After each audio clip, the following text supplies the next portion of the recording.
It started with the simplest gesture, one that shouldn't have meant anything, one that shouldn't have ignited a fire I couldn't extinguish. His hand brushed against mine, almost by accident, but when our fingers touched, he didn't pull away. And neither did I. I remember the music pounding around us, the crowd laughing and swaying at the festival, but it all blurred into the background. All I could feel was the warmth of his skin, the firm grip of his fingers as they intertwined with mine. I tried to convince myself it was nothing. A friendly touch, a moment of closeness brought on by the festive atmosphere. But deep down, I knew better. I felt it, that undeniable pull, the electricity sparking between us. And the most dangerous part? I didn't want to let go.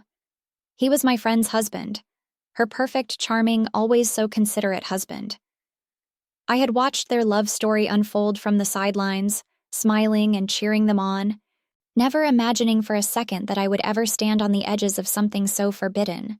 Yet here I was, my heart pounding, my breath hitching as his hand tightened around mine. "Are you okay?" he asked, his voice low and filled with concern. His eyes searched mine, and for a moment, I forgot where I was, who I was. I nodded quickly, hoping he wouldn't see the chaos swirling inside me. But he must have, because his gaze softened, and he didn't let go.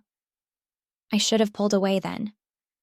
I should have laughed it off, made an excuse, anything to break the spell that was wrapping itself around us. But instead, I let myself fall deeper. It was just a handhold, I told myself. Just a moment. It didn't have to mean anything. But it did. Oh, it did. The festival was in full swing, colorful lights dancing in the dark, laughter and music blending into a symphony of celebration. Yet for me, the world had narrowed to the space between us, to the weight of his hand in mine. Every glance he gave me, every subtle brush of his thumb against my skin, felt like a confession, a silent acknowledgement of something we both knew we shouldn't feel. I glanced around, half expecting someone to notice, to call us out, but no one did. My friend was off with another group, her laughter ringing out in the distance. She trusted me. She trusted him. And that trust made the guilt gnaw at my chest. But it wasn't enough to make me let go. We walked through the crowd, our hands still clasped, and the more steps we took, the harder it became to think clearly. "This is crazy," I muttered, half to myself, half to him. He glanced at me, a small, almost sad smile playing on his lips. "Maybe," he said, "but it doesn't feel crazy, does it?" His words struck a chord deep within me, one I had tried so hard to silence. It didn't feel crazy. It felt inevitable, like we had been walking toward this moment all along without even realizing it, and that scared me more than anything else. We found a quieter spot, away from the chaos of the festival.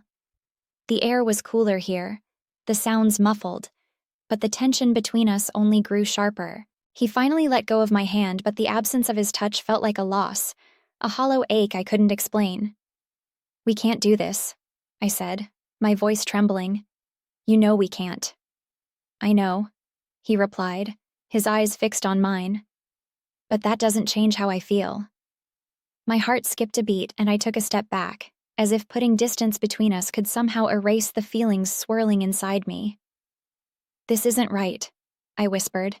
"She's my friend. You're her husband.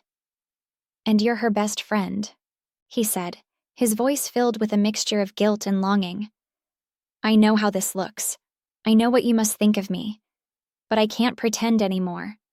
I can't pretend that I don't feel this connection, that I don't see you in a way I've never seen anyone else." His words hit me like a tidal wave, leaving me breathless and unsteady. I wanted to be angry, to accuse him of betraying her, of dragging me into something I never asked for. But the truth was, I felt it too. That connection he spoke of, that undeniable pull that had been growing stronger with every passing moment. It was there, and it terrified me. "This isn't fair," I said, tears prickling at the corners of my eyes. "To her, to you, to me. None of this is fair. I know, he said, his voice breaking. But what do we do? Do we keep lying to ourselves, pretending this doesn't exist? Or do we face it, even if it's just this once? His words hung in the air, heavy with implication. I knew what he was asking, what it would mean if I said yes. It wasn't just about us, it was about everything we stood to lose, the trust we were about to shatter. But it was also about the feelings we couldn't deny, the fire that refused to be extinguished.